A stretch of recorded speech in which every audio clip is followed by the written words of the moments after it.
हर भारतीय को अच्छे से सरवाइव करने के लिए और फ्यूचर में ग्रोथ करने के लिए म्यूचुअल फंड और शेयर मार्केट में इन्वेस्ट करना ही पड़ेगा। ऐसा क्यों, आइए जान लेते हैं। हेलो दोस्तों, वेलकम टू माय चैनल। दोस्तों, जब भी लोग शेयर मार्केट के बारे में सुनते हैं तो ज्यादातर लोगों के मन में सबसे पहला ख्याल यही आता है, शेयर मार्केट ये तो जुआ है, इसमें पैसे डूब जाएंगे, लॉस हो जाएगा। अगर लोगों के पास कुछ एक्स्ट्रा इनकम होती है या एक्स्ट्रा सेविंग होती है तो इन्वेस्टमेंट के कॉमन आइडियाज कुछ इस तरह के होते हैं। मोस्टली इंडियन लोगों का इन्वेस्टमेंट रियल एस्टेट में होता है। वो कोई प्रॉपर्टी खरीद लेंगे या प्लॉट ले लेंगे या फिर कोई घर खरीद लेंगे। हार्डली ही कोई बंदा एक दुकान खरीदने की सोचता है। इसके बाद अगर कोई इन्वेस्टमेंट के बारे में सोचता है तो वो गोल्ड खरीद लेता है। गोल्ड भी सॉलिड फॉर्म में खरीदता है, न कि इलेक्ट्रॉनिक फॉर्म में। बहुत ही कम लोग ऐसे होंगे जो म्यूचुअल फंड या फिर शेयर मार्केट में इन्वेस्ट करने की सोचते हैं। लोगों का सबसे फेवरेट इन्वेस्टमेंट आइडिया होता है एफडी इन बैंक या फिर आरडी इन बैंक। इसीलिए आज हम बात करेंगे एफडी इन बैंक और आरडी इन बैंक की। इसके साथ ही हम एफडी और आरडी की तुलना करेंगे म्यूचुअल फंड और शेयर मार्केट से। तो अगर मेरे चैनल को अभी तक आपने सब्सक्राइब नहीं किया है तो प्लीज सब्सक्राइब कर लें और इसे अपने दोस्तों के साथ भी शेयर करें। प्रेजेंटली भारत का सबसे बड़ा बैंक एसबीआई 2.75% का सिंपल इंटरेस्ट देता है हमारे डिपॉजिट पर। अब जब बात बैंक इंटरेस्ट की आ ही गई है तो इंटरेस्ट जो बैंक हमें हमारे पैसों को बैंक में डिपॉजिट करने पर देता है उसके पास्ट को भी जान लेते हैं। मई 2011 में बैंक 4% का एनुअल इंटरेस्ट पे करता था हमारे डिपॉजिट पर। जुलाई 2017 आते आते यह घटकर 3.5% ही रह गया। मार्च 2020 में इसे घटाकर 3% कर दिया गया और प्रेजेंटली यह 2.75% ही रह गया है। अब ज्यादातर लोग सोचेंगे कि हम बैंक में एफडी भी तो कर सकते हैं, तो एफडी के इंटरेस्ट रेट को भी जान लेते हैं। सपोज आपने 1 लाख रुपए बैंक में एफडी के तौर पर डिपॉजिट कर दिए, तो अभी जो हम कैलकुलेशन करेंगे वो FD interest rate as on August 21 के हिसाब से करेंगे। एफडी भी 2 टाइप्स की होती है। पहली है simple FD below the age of 60 के लिए और दूसरी होती है senior citizen FD above the age 60 के लिए। अगर आप 7 से 45 डेज के लिए 1 लाख रुपए बैंक में डिपॉजिट करते हैं तो सिंपल एफडी इंटरेस्ट होगा 2.9%। इसके हिसाब से 1 लाख रुपए पर आपको मिलेगा 1,02,900 रुपीज और सीनियर सिटीजन को मिलेगा 1,03,400 रुपीज। अगर आप 46 डेज से 179 डेज तक के लिए डिपॉजिट करते हैं तो आपको 1 लाख रुपए के ऊपर मिलेगा 1,03,900 रुपीज और सीनियर सिटीजन को मिलेगा 1,04,400 रुपीज। अगर 1 लाख रुपया 180 डेज से लेके 1 ईयर तक डिपॉजिट करते हैं तो आपको मिलेगा 1,04,500 रुपीज और सीनियर सिटीजन को मिलेगा 1,04,900 रुपीज। अगर आप अपने पैसे को 1 साल से लेके 2 साल के लिए डिपॉजिट करते हो तो 1 लाख रुपीज के ऊपर आपको मिलेगा 1,05,000 रुपीज और सीनियर सिटीजन को मिलेगा 1,05,500 रुपीज। आप यहाँ इस वीडियो को पॉज करके इस पूरी टेबल को देख सकते हो कि आपको कितना पैसा मिलेगा आपके डिपॉजिट पर। किसी भी बैंक में एफडी या फिर आरडी का सबसे बड़ा बेनिफिट ये होता है कि एफडी और आरडी में रिटर्न्स फिक्स हैं। इससे भी अच्छी फीलिंग देने वाला शब्द ये है कि गारंटेड है, क्लेम्ड रिटर्न्स आपको मिलेंगे ही मिलेंगे। और सबसे बड़ी बात, मार्केट के क्रैश होने का डर या फिर पैसे के चोरी होने का कोई रिस्क ऐसा नहीं होता है, ऐसा हम में से ज्यादातर लोगों का मानना है। अभी जो हमने बात की वो थी हमारी सेविंग की ग्रोथ की। अब बात कर लेते हैं सिंपली बढ़ने वाली महंगाई की। महंगाई दर यानी कि इन्फ्लेशन रेट, जिसका इवेल्युएशन हर 6 महीने में होता है और पिछले लगभग 10 सालों से यह 7 से 10% सालाना के रेट से बढ़ रही है। हम इसे 7% ही मान लेते हैं। इसका मतलब यह हुआ कि यदि आज किसी चीज की वैल्यू 1 लाख रुपए है तो आने वाले 1 साल के बाद उसकी वैल्यू, उसकी कीमत 1,07,000 रुपए या फिर उससे भी ज्यादा ऑटोमेटिकली हो जाएगी। बैंक में जो 1 लाख रुपए हमने एज ए एफडी डिपॉजिट किए थे उससे हमें मिलते हैं 1,05,500 रुपया मैक्सिमम एंड गारंटीड।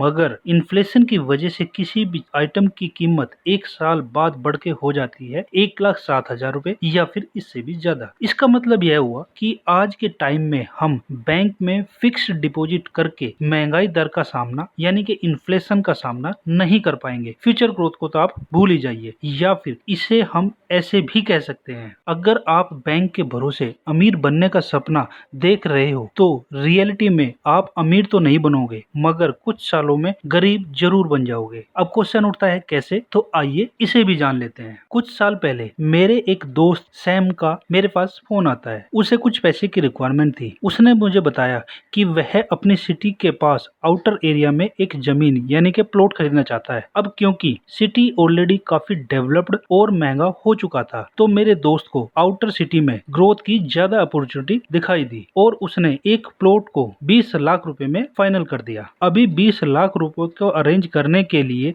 उसे 10 लाख रुपए का 9% एनुअल इंटरेस्ट रेट के हिसाब से लोन लेना पड़ा और खुद अपनी सारी सेविंग डिपॉजिट करनी पड़ी, प्लस दोस्तों से पैसे भी उधार लेने पड़े। 10 साल बाद उसी प्लॉट की वैल्यू बढ़कर 50 लाख रुपए हो गई है और इन 10 सालों में सारा लोन भी उतर गया है, प्लस उधार भी उतर चुका है। अपनी प्रॉपर्टी के ग्रोथ को देखकर मेरा दोस्त काफी खुश था। अब हम इस इन्वेस्टमेंट को दूसरे पहलू से समझने की कोशिश करते हैं। पिछले 10 सालों से इन्फ्लेशन रेट लगभग 7% के रेट से ग्रो कर रहा है और इसके साथ ही मेरे दोस्त ने 10 लाख रुपए 9% एनुअल इंटरेस्ट रेट के हिसाब से लोन भी लिया था। तो अगर हम इन दोनों को मिक्स कर दे तो लगभग 13% के रेट से महंगाई प्लस इंटरेस्ट का भार मेरे दोस्त पर पड़ा और उसकी प्रॉपर्टी ने उसे लगभग 9% एनुअल का रिटर्न दिया। तो इसका मतलब यह हुआ कि उसे लगभग 4% का हर साल लॉस हुआ। इस सारे सिनेरियो को समझने के बाद अब क्वेश्चन ये उठता है कि हम इन्वेस्टमेंट करें तो करें कहाँ। तो इसको हम एक सिंपल कंपैरिजन से समझ लेते हैं। मेरा दोस्त सैम जिसने सिटी में प्रॉपर्टी ली थी, उसके पास खुद के 10 लाख रुपए थे। उसी समय मेरे एक दूसरे दोस्त विकी के पास भी 10 लाख रुपए थे। दूसरे दोस्त विकी ने 10 लाख रुपए को म्यूचुअल फंड और शेयर मार्केट में इन्वेस्ट करने का फैसला लिया। मेरे दोस्त सैम ने 20 लाख रुपए का इन्वेस्टमेंट किया था और 10 साल बाद उसे 50 लाख रुपए में बेच दिया, मगर इन 10 सालों तक लगातार उसे लगभग 13,000 रुपए की मंथली EMI भी कटवाते रहनी पड़ी अपनी सैलरी में से। इस तरह मेरे दोस्त ने 10 लाख के अमाउंट पर 15,52,770 रुपए रीपे किए। अगर हम सैम के टोटल अमाउंट 50 लाख रुपीस में से 5.52 लाख रुपीस को कम कर दें तो उसे सिर्फ 44.5 लाख रुपीस का प्रॉफिट हुआ। 20 लाख रुपए का इन्वेस्टमेंट 10 साल के लिए होल्ड किया तो प्रॉफिट अमाउंट बना 44.5 लाख रुपीस, यानी के 2.22 टाइम्स की ग्रोथ। अभी अपने दूसरे फ्रेंड विकी के इन्वेस्टमेंट को भी समझ लेते हैं। 10 साल पहले विकी के पास पैसे कम थे और जॉब भी बहुत अच्छी नहीं थी, तो उसने प्रॉपर्टी खरीदने के बजाय अपने पैसे को म्यूचुअल फंड में डालना ज्यादा आसान और सही समझा। उसके पास भी अपने 10 लाख रुपए थे, पर वह कोई लोन नहीं लेना चाहता था, इसीलिए उसने 10 लाख रुपए को ही म्यूचुअल फंड में डाल दिया। किसी ने उसे समझाया कि वह EMI देने के स्थान पर SIP के जरिए पैसे को सेव कर सकता है, अमाउंट जो भी उसके लिए कंफर्टेबल हो। तो उसने 5,000 रुपए पर मंथ की SIP सेम पोर्टफोलियो में शुरू कर दी। अभी 10 साल के बाद विकी के पोर्टफोलियो की वैल्यू 15% के एनुअल रिटर्न के बाद 53.6 लाख रुपीस हो चुकी है। विकी का टोटल इन्वेस्टमेंट अमाउंट था 10 लाख रुपए प्लस 6 लाख रुपए, जो कि विकी ने 10 सालों में SIP के तौर पर डिपॉजिट किए थे। 16 लाख रुपए से 53.6 लाख रुपीस 10 सालों में। इसका मतलब यह हुआ कि 3.35 टाइम्स की ग्रोथ, वो भी बिना किसी उधारी के या फिर लोन लिए हुए। अगर विक्की भी 20 लाख रुपए म्यूचुअल फंड में इन्वेस्ट करता और लगभग 13,000 रुपए की रेगुलर SIP करता तो उसे 15% एनुअल रिटर्न के हिसाब से लगभग 1,15,16,000 रुपए मिलते।